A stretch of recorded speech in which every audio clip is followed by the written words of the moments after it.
جميلا لبعت المكث فيها بالذات। আপনারা যারা কাপল ব্লগ করছেন, যাদের স্ত্রীকে সামনে নিয়ে আসছেন, আপনার স্ত্রীকে লক্ষ লক্ষ কোটি কোটি মানুষ দেখছে, কোটি কোটি যুবক দেখছে। এই লক্ষ লক্ষ কোটি কোটি যুবকের যে চোখের জেনা, এটা কিন্তু আপনার উপর আসতেছে। আপনি হাজবেন্ড, আপনার উপর আসছে।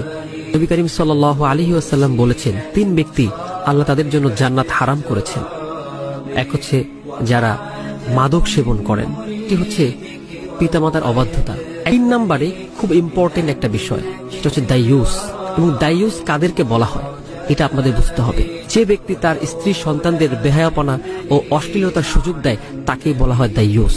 সুতরাং যারা পিতা আছেন তারা একটু চিন্তা করে দেখবেন। একই কথা স্বামী যারা আছেন, আপনার স্ত্রী যখন আপনার কাছে চলে আসছেন, তার দায়িত্ব আপনার। সে